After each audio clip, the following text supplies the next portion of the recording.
I never thought my 30th birthday would end with me sleeping in my car.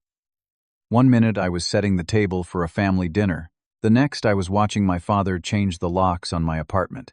5 years later, I have built a life they said I never could with a custom home I renovated myself. Now they are back, claiming my house is somehow a family asset they are entitled to. The audacity still leaves me breathless. Before I share how I fought back, where are you watching from? Hit subscribe if you have ever had to stand up to family that tried to take what is yours. Growing up in Seattle, my childhood was defined by a constant struggle to win approval from my father, Warren. As an investment banker with a reputation for ruthlessness in business deals, he brought the same cutthroat attitude home. Every accomplishment I achieved was immediately compared to my older brother Adam, who followed in our father's footsteps and could apparently do no wrong. My mother Gina, though occasionally sympathetic behind closed doors, never contradicted my father publicly, and often reinforced his criticisms with her own passive-aggressive comments. "Marshall," my father would say, while reviewing my report cards Adam had straight A's when he was your age. "What is your excuse?" It did not matter that I had mostly A's and one B. The single flaw was all he could see. This pattern continued throughout my childhood. Adam was the golden child and I was the disappointment. My early passion for architectural design became evident when I was 14. I spent hours sketching building designs and reading books on architecture, often staying up late to finish detailed drawings of structures that fascinated me. When I proudly showed my father a portfolio of designs I had created for a school project, he glanced at it for mere seconds before handing it back. "A nice hobby," he said dismissively, "but not a real career. You need something stable, practical, like finance." Despite my obvious talent and passion, my interest in architecture was continually derided as impractical and frivolous. For my 18th birthday, Adam received a new car. I got a subscription to the Wall Street Journal and books on investment strategy. After college, where I reluctantly majored in business rather than architecture, my father insisted I join the family investment firm. "It is all arranged," he informed me, not asked me. "You start Monday." I have already told everyone my son is joining the team. The way he said son made it clear this was a final test of my worthiness to carry that title. For 5 miserable years, I worked at Warren Davis Financial Advisors. My suggestions were ignored in meetings. My clients were reassigned to other advisors often. Adam and my performance reviews consistently included phrases like "not demonstrating the Davis drive" or "lacks the killer instinct." Meanwhile, colleagues with less experience and poorer results received promotions that should have been mine, all because they better fit my father's mold of what a financial advisor should be. During those years, I lived in a company-owned apartment that my father presented as a temporary arrangement, until I proved myself worthy of more. What he meant was, until I became like him. The apartment was small, but in an expensive building my father owned downtown. He made sure to remind me monthly that this opportunity was his generosity, not my right. What my family did not know was that 3 years into my time at the firm, I began taking night courses in architectural design. I hid the certificates and projects, squirreling them away in a portfolio I kept locked in my closet. These classes became my lifeline, the only hours of the week when I felt truly alive. I dreamed of eventually leaving the firm, but feared the family backlash. By my 30th birthday, I had finally secured an entry-level position at an architecture firm willing to take a chance on someone with my unusual background. I just needed to break the news to my family. I genuinely believed that reaching 30 might somehow change things. Perhaps my father would finally see me as an adult, capable of making my own decisions. Perhaps he would finally respect my choices. With this naive hope, I planned a birthday dinner at my apartment, intending to announce my career change over dessert. I spent the entire day off work cooking everyone's favorite dishes, my father's preferred steak with peppercorn sauce, my mother's beloved roasted vegetables, and even Adam's favorite chocolate soufflé. The table was set perfectly, wine was breathing, and candles were lit. Everything needed to be perfect for what I hoped would be a new beginning. When they arrived at 6 o'clock sharp, I immediately sensed something was off. My mother hugged me stiffly, my father barely made eye contact, and Adam seemed unusually fidgety. Still, I pushed aside my concerns and welcomed them in, desperate to believe this night would be different. Dinner conversation was strained. My parents discussed clients I had never met, and Adam dominated the conversation with stories about his recent promotion. Nobody asked about my birthday or how I was doing. Halfway through the main course, my father's phone rang. He glanced at the screen, then excused himself to take an important business call in the hallway. When he returned 10 minutes later, his expression had shifted from distracted to determined. He remained standing rather than returning to his seat. "Marshall, there have been some changes at the firm," he announced without preamble. "We are restructuring departments, streamlining operations. Your position has been eliminated." The words hung in the air like smoke. I stared at him, fork suspended midway to my mouth. "What?" "Effective immediately," he continued. "Your clients have already been reassigned to Adam, who has been preparing to absorb your portfolio for weeks now." I turned to Adam, who at least had the decency to look somewhat ashamed. "You knew about this. It is just business, Marshall," he mumbled, studying his plate. My mother reached across the table to pat my hand. "We did not want to upset you before your birthday. I thought it would be better this way." "Better," I repeated, disbelief, making my voice crack.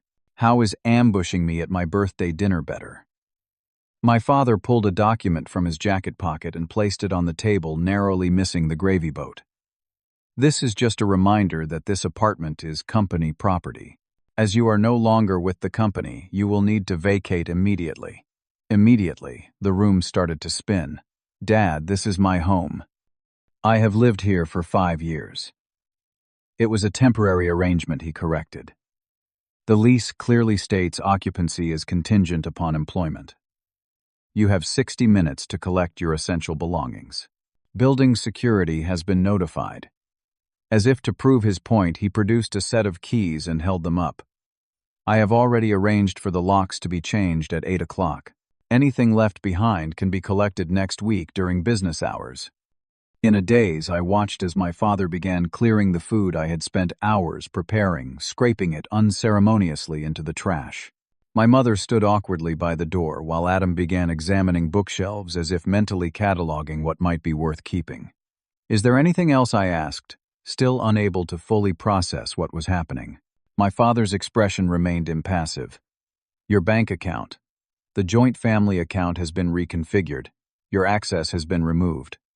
That account contained nearly all my savings, money I had earned. While I knew it was a family account, I never imagined they would cut me off completely." I felt the blood drain from my face as I reached for my phone to check my balance. Denied access. 5 years of work and I had nothing to show for it. My heart raced so fast I could hear the blood pounding in my ears. My vision narrowed, as if I were looking through a tunnel. My hands began to shake so violently I had to clench them into fists. This could not be happening. Not today. Not like this. I moved mechanically to my bedroom and pulled out a suitcase, shoving clothes in without folding them. My family followed, watching as if I were a thief packing stolen goods. "You never did learn to fold properly," my mother commented, sighing at my haphazard packing. "Always so disorganized," Adam added. "No wonder your client files were a mess." My father stood in the doorway, arms crossed. "This is for your own good, Marshall. You have been coasting by on the family name for too long. Perhaps some real-world hardship will finally make a man of you." I grabbed my laptop and the hidden portfolio of architectural designs. As I zipped up my suitcase, I realized these few possessions represented everything I owned in the world. 30 years of life reduced to a suitcase and a backpack. At exactly 7:55 p.m., I walked out of the apartment building where I had lived for 5 years. No goodbye hugs, no well wishes for my birthday. Just 3 cold stares following me to the elevator. The last thing I saw before the doors closed was my father checking his watch, eager for the locksmith to arrive. That night, I parked in a 24-hour Walmart parking lot, reclining my seat as far as it would go, but sleep was impossible. I called friends from work, but no one answered. I later learned my family had already begun spreading rumors about my irresponsible behavior and breach of trust that supposedly led to my termination. My 30th birthday ended with me alone, homeless, nearly broke, and betrayed by the people who were supposed to love me most. The first 2 weeks after my birthday were a blur of survival mode. I continued living in my car, parking in different locations each night to avoid attention. I joined a cheap gym to have access to showers and spent hours in coffee shops charging my phone and laptop. The few $100s I had in my personal checking account was all that stood between me and complete destitution. Each time I reached out to former work colleagues, I was met with awkward excuses or ghosted entirely. Word had spread quickly about my disgraceful exit from Warren Davis Financial Advisors. The story circulating, engineered by my father, painted me as incompetent and untrustworthy, someone who had betrayed client confidences. In the tight-knit financial community of Seattle, that reputation was a death sentence.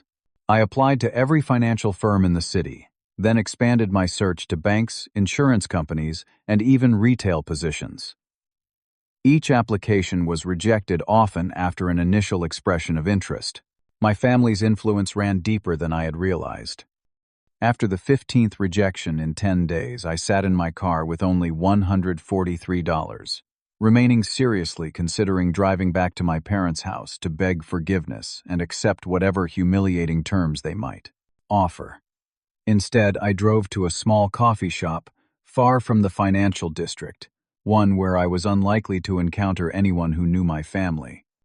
Nursing a single coffee for hours, I opened my architectural portfolio and began sketching modifications to one of my favorite designs, a modern residential structure with passive solar elements. I became so absorbed in the work that I did not notice someone watching over my shoulder until they spoke. "Those are impressive sightlines. Did you design that yourself?" I looked up to see a woman about my age studying my drawings with genuine interest. She introduced herself as Taylor Reeves, a partner at Horizon Architecture, a small but well-respected firm specializing in sustainable design. "You have a natural eye for structural flow," she said after I showed her more of my work. "Do you have formal training?" I explained my night school certificates and background, carefully omitting the family drama. After 30 minutes of conversation, she offered me temporary work, drafting blueprints. Their junior draftsman had quit without notice, and they needed help completing a project deadline. "It is not glamorous, and the pay is modest, but it is a foot in the door," she said. When she learned about my housing situation I admitted to between apartments rather than living in my car, she offered the office couch until I found something more permanent. That night, instead of a car seat, I slept on a lumpy office sofa. It felt like a luxury suite compared to where I had been. Before sleeping, I spent hours learning the CAD software the firm used, determined not to waste this opportunity. The next morning, Taylor arrived to find me already working, having completed twice the drafting work she had expected. Her raised eyebrows and appreciative nod were the first professional validation I had received in years. The temporary position stretched into a second week, then a third. By month's end, I had saved enough for first and last month's rent on a room in a shared apartment with 3 roommates, all strangers, all in their 20s, all mercifully unconnected to the financial world. The apartment was in a rundown building in an unfashionable neighborhood, but having a real address allowed me to apply for more jobs with confidence. Taylor's firm could not afford a full-time position for me yet, so I took side jobs to make ends meet. Weekends and evenings found me bartending at a dive bar 15 blocks from my apartment and driving rideshare during off hours. Between shifts, I continued building my architectural portfolio, creating speculative designs, and refining my technical skills. My first independent client came through a conversation at the bar.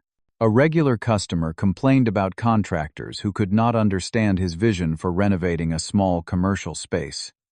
When he described what he wanted, I sketched it on a napkin. 3 days later, he hired me to draft proper plans. The fee was small, but it was mine. For 6 months, I barely made rent. My diet consisted primarily of ramen noodles and whatever bar food I could get at employee discount. My roommates probably thought I was half crazy staying up until 3 a.m., working on designs after coming home exhausted from bartending. But slowly, word of mouth brought more small drafting and design projects. I developed a unique architectural style that combined sustainable practices with classic craftsmanship elements, something that stood out in a city full of either ultra-modern glass boxes or traditional designs. My approach centered on creating spaces that felt simultaneously innovative and timeless, a reflection perhaps of my desire to build something that could not be easily dismantled. The real breakthrough came when a local historical society was fighting to save a 1,922 theater from demolition.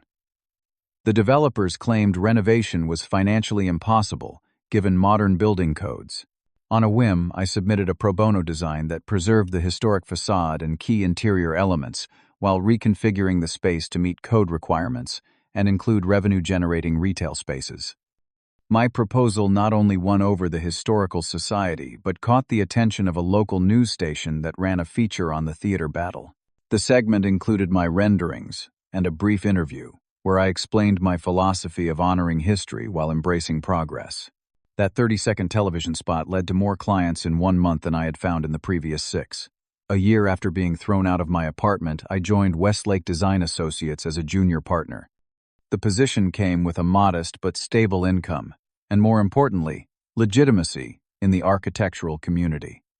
I continued living frugally, banking most of my earnings while researching the real estate market. After another 6 months of aggressive saving, I found a foreclosed craftsman house in a transitional neighborhood.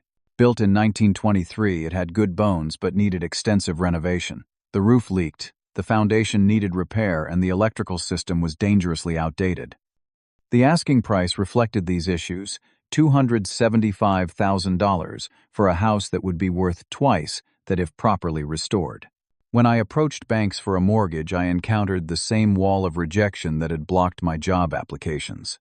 My credit history, once impeccable, had been damaged by mysterious late payments on accounts I had never opened another parting gift from my family.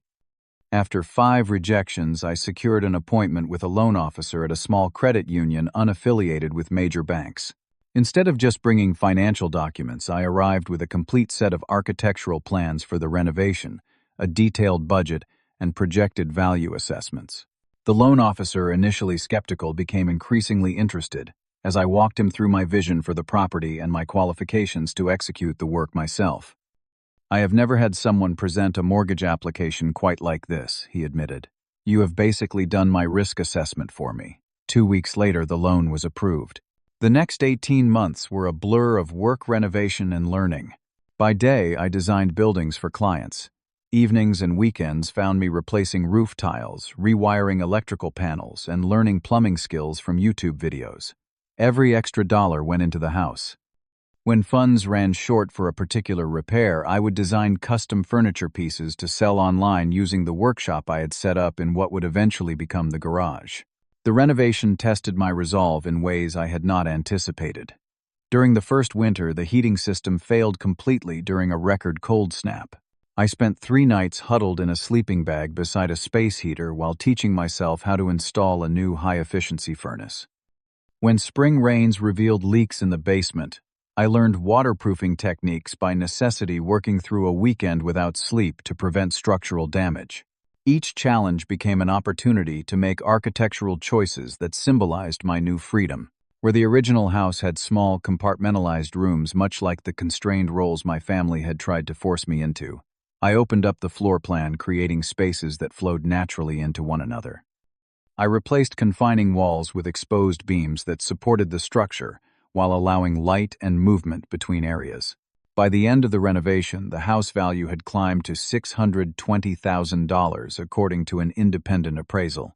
More importantly, it had become a physical manifestation of my independence, a structure I had saved and strengthened with my own hands, designed according to my own vision, answerable to no one else's expectations. During those years of rebuilding, I also constructed a new support system.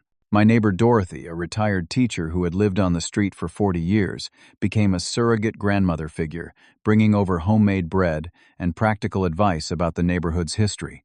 My coworker Lucas became a true friend, who helped with the heaviest renovation projects without complaint. Local craftsmen who initially came to do specialized work eventually became regular guests at my weekend barbecues, offering tips and sometimes materials from their own surplus. I even began a relationship with Harper, an interior designer who consulted on a commercial project at my firm. Unlike my family, she saw my dual background in finance and architecture as an asset rather than a contradiction. She understood my passion for creating spaces where people could feel both protected and free. For 4 years, I had no contact with my family. The wounds were too deep, the betrayal too complete. In quiet moments, I sometimes found myself reflexively checking for their approval before making a decision, then feeling angry at myself for still carrying that habit. Therapy helped me recognize these patterns and develop healthier responses. Gradually, I stopped seeing myself through their eyes and began to appreciate my own unique path. The professional recognition came as a surprise. Seattle Design Monthly featured my renovated house in a spread about innovative approaches to historical properties. Later, I received a local design award for a pro bono project, creating affordable artist studios from an abandoned warehouse. Each achievement felt like another brick in the wall between my past and present. Then, just as I had finally found my footing in this new life, my family reappeared. It was a crisp Sunday afternoon in October when the doorbell rang. I was in the kitchen finalizing plans for a backyard landscaping project, coffee and hand music playing softly. Through the frosted glass of the front door, I could make out a male silhouette that seemed vaguely familiar. Opening the door revealed my brother Adam, looking simultaneously the same and different from when I had last seen him. He wore the same expensive watch and tailored clothes, but his face had new lines, and his confident posture seemed forced. "Marshall," he said with an awkward half-smile. "You look good. Healthy." For a moment I considered shutting the door, but curiosity won out. I invited him in without warmth, watching as he took in the house with undisguised surprise. "This is impressive," he said, running his hand along the custom walnut banister I had crafted. "You did all this yourself." "Most of it," I replied, not offering more. Adam wandered through the open first floor, complimenting details, the exposed ceiling beams, the restored original hardwood floors, the kitchen I had designed with both functionality and beauty in mind. His questions gradually shifted from the renovation to my finances. "This neighborhood has really come up in value, right? You must have made a smart investment buying when you did." "The timing worked out," I answered cautiously. "And your architecture practice," Mom mentioned, seeing something about an award. The reference to our mother startled me. They had been monitoring my career from afar. Adam eventually arrived at his supposed purpose, an invitation to dinner with our parents. "They want to reconcile Marshall. It has been too long. They are getting older. Maybe it is time to put the past behind us." The dinner 3 days later was a study in uncomfortable politeness. My father, grayer and slightly stooped, acted almost cordial. My mother fussed over my appearance, commenting on my professional look. They asked surface questions about my work, nodding with strained interest at my responses. Nobody referenced the night they had thrown me out, or the years of silence that followed. What struck me most was their repeated questions about my house. "We would love to see where you live," my mother said for the third time. "I bet you have wonderful taste." "Adam says you have really transformed the property," my father added. "Must be worth quite a bit now." I made non-committal responses, an uneasy feeling growing in my stomach. When we parted, my father shook my hand firmly and said something that should have been a warning. "Family is the most important asset, Marshall. Everything else is just property." 2 days later, an industry contact called to ask if I was aware that Warren Davis Financial Advisors was under federal investigation for financial irregularities. This was the first concrete sign that something beyond family reconciliation might be motivating their sudden reappearance. The confirmation came unexpectedly when I ran into Adam's wife Bethany at a coffee shop. Unlike Adam, Bethany had always been straightforward to the point of tactlessness. "Oh, thank goodness they are finally patching things up with you," she said after spotting me. "Adam has been so stressed about the whole situation. We have all been counting on being able to access some equity from your property before the indictments come down." She realized her mistake, immediately covering her mouth as if to physically stop the words. "I should not have said that. Adam will kill me. Just forget I mentioned anything." That evening, I researched my family's financial situation through public records and industry contacts. What I discovered was shocking. My father had made a series of disastrous investments over-leveraging client funds. The firm was drowning in debt. They had already sold their vacation home and were trying to unload their primary residence at a loss. The final piece fell into place when a certified letter arrived from a law firm representing the Davis Family Trust. The document claimed that a significant portion of my house should be considered a family asset since my initial architectural training and early professional development had been funded through family resources and connections.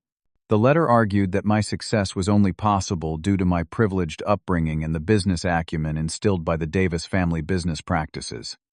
It demanded that I either pay $300,000 to the family trust or surrender a 40% ownership stake in my property. Within days, distant relatives I barely knew began calling, leaving voicemails about doing right by family and honoring my father's legacy. A cousin I had not spoken to since high school texted about the importance of family loyalty in difficult times. The coordinated pressure campaign made it clear this was no spontaneous reconciliation. It was a calculated financial strategy.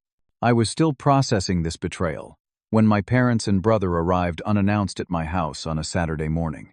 With them was a man carrying a clipboard and measuring tape, who they introduced as just a friend interested in architecture, but whose business card identified him as a real estate appraiser. Standing in my living room, the room I had spent countless hours perfecting my father, launched into a speech about family legacy and mutual support. The Davis name opened doors for you, Marshall. The connections, the education, the opportunities, all of that came from the family. Now the family needs your support in return. My mother dabbed at her eyes with a tissue. We might lose our retirement, Marshall. After all, we sacrificed for you and Adam. Adam stood slightly apart, examining his shoes. We are all making sacrifices, Marshall. I have already liquidated my investment accounts. We are just asking you to contribute your fair share. As they spoke, I felt the beginning of a panic attack, shortness of breath racing, heart tunnel vision. For a moment, I was transported back to that birthday night, watching my father change the locks on my apartment, feeling my world collapse around me. But then I looked around at the house I had built with my own hands. Every nail, every board, every design choice represented my liberation from their control. This panic felt different from that night 5 years ago.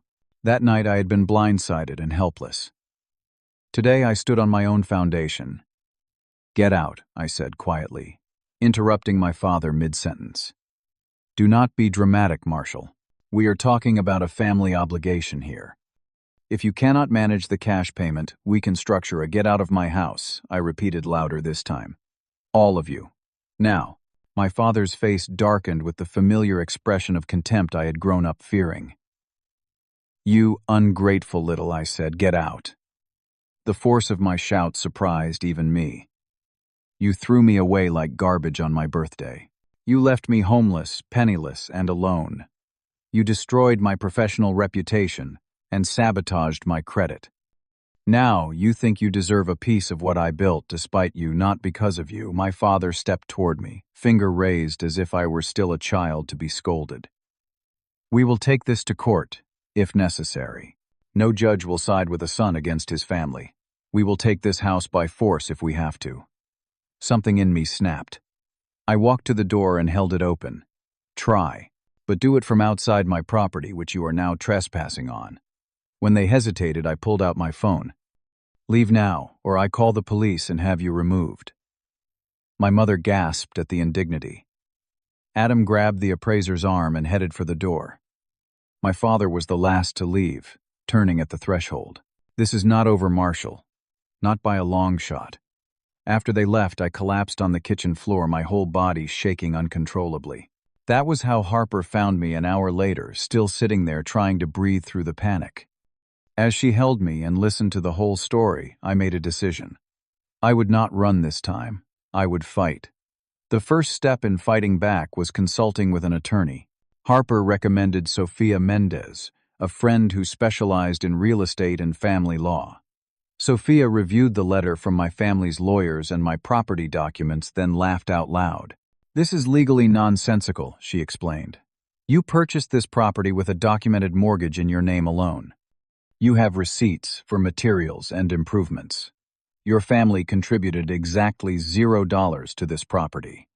Their claim has no legal merit whatsoever. While that should have been reassuring, Sophia's expression remained serious. However, they can still cause trouble. Frivolous lawsuits are expensive to defend, and they know that. They are banking on you, settling rather than fighting. During our conversation, Sophia helped me uncover more about my family's financial situation. Through her legal contacts, we discovered Warren Davis Financial Advisors had been functionally insolvent for at least 8 months. My father had been using new client investments to pay returns to existing clients, a classic Ponzi scheme. They are desperate, Sophia concluded, which makes them dangerous. How right she was became clear the following week when my home security system captured footage of my father and brother walking the perimeter of my property late at night, testing windows and examining entry points. The next day, a locksmith contacted me to confirm an appointment I had never made to rekey my house while I was supposed to be at work. With Sophia's guidance, I filed for a restraining order. In court, I presented the security footage along with the threatening statements made during their last visit. The judge granted the order, legally barring them from coming within 100 feet of my home or workplace. That should have been the end of it, but my family's desperation only grew. They began contacting my clients, suggesting I was untrustworthy and under investigation. They showed up at my office, forcing my firm to hire security. When financial intimidation and harassment failed, they tried emotional manipulation, sending family photos and guilt-inducing letters about my mother's declining health. Through it all, I maintained documentation of every incident. When the formal hearing for their claim against my house finally arrived, I was prepared. Sophia had assembled a mountain of evidence, proving my independent purchase and improvement of the property, along with documentation of my family's harassment campaign. What none of us expected was the complete implosion that occurred in the courtroom. As the judge systematically dismantled their legal arguments, my father's composure cracked. He launched into a tirade that revealed far more than intended about the family's financial crimes. "I built everything," he shouted, red-faced, as the judge repeatedly called for order. "Every dollar in this family comes from me. I decide who gets what, and that ungrateful son owes his existence to me." Court security had to escort him out. In the hallway afterward, Adam approached me alone, his expression defeated. "Marshall, I did not know how bad things were," he said quietly. "Dad has been lying to everyone. The firm is not just in trouble, it is over. He embezzled client funds, including money from Mom's family. He has been telling everyone it was your fault, that your sudden departure caused accounting discrepancies." I stared at him, processing this information. "And you believed him." "I wanted to," he admitted. "It was easier than accepting the truth." He hesitated, then added, "I should have stood up for you that night. I am sorry." For a moment, I considered accepting his apology, allowing him back into my life. But then I remembered the years of complicity, how readily he had accepted my clients, how he had stood in my living room supporting their attempt to take my home. "Sorry does not begin to cover it, Adam. Get your life together, but do it far away from mine."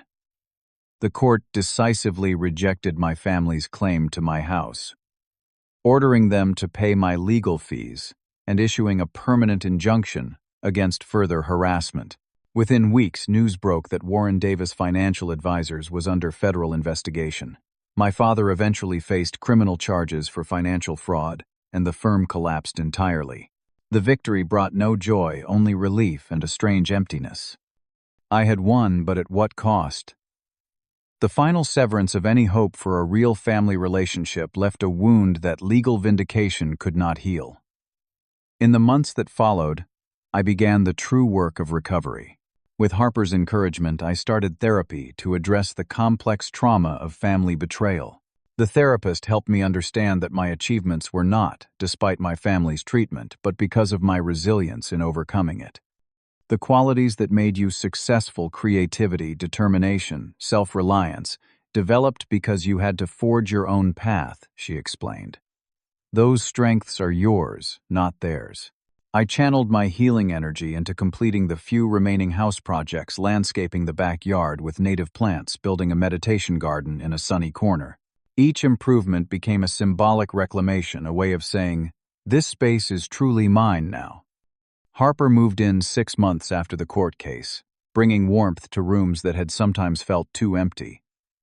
Her presence helped transform the house from a fortress, protecting me from my past, into a home embracing our future.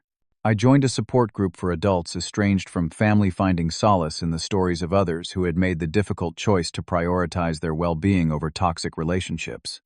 Through these connections, I developed a mentorship program for young architects from disadvantaged backgrounds, creating the support system I wished I had had. My architectural practice flourished, eventually growing into my own small firm, specializing in adaptive reuse of historic buildings. I found particular satisfaction in helping clients see the potential in structures others had abandoned, a metaphor not lost on my therapist. Harper and I became engaged on the second anniversary of the court victory, deliberately reclaiming that date for a joyful memory. We married in the backyard of the house my family had tried to take, surrounded by the chosen family of friends who had supported us through everything. Today, 5 years after the failed attempt to claim my home, my life bears little resemblance to what it was before. I am happily married, running a successful business based on my true passions, and surrounded by authentic relationships. The house has appreciated further in value, but its true worth to me has never been financial. I have come to understand that family is not determined by blood, but by how people treat each other. My father taught me what family should not be: manipulative, conditional, controlling. From that negative example, I have built positive relationships based on mutual respect and genuine care. The journey from homelessness to homeowner taught me that losing everything can sometimes be the pathway to finding your authentic self. When all external validators were stripped away, family approval, financial security, professional identity, I discovered a resilience I never knew I possessed. My house stands as a testament to that resilience. Each beam and board represents not just physical shelter but emotional security I built for myself. In my architectural work, this experience has shaped a philosophy centered on creating spaces where people feel both protected and free to grow, the balance I never found in my family home. I have finally found peace, not through forgiveness. Some actions may be unforgivable, but through creating a life so full and meaningful that the past loses its power to define me. My foundation now is built on something far stronger than family obligation or inheritance. It is built on self-worth and boundaries that cannot be breached. Have you ever had to rebuild your life from scratch? What spaces have you created that represent your true self? Share your story in the comments below. If this resonated with you, please hit that subscribe button and give this video a thumbs up. Your support helps this channel reach others who might be fighting similar battles. Remember, sometimes the family you choose is more important than the family you were born into. Thank you for listening, and I wish you strength in building your own unshakable foundations.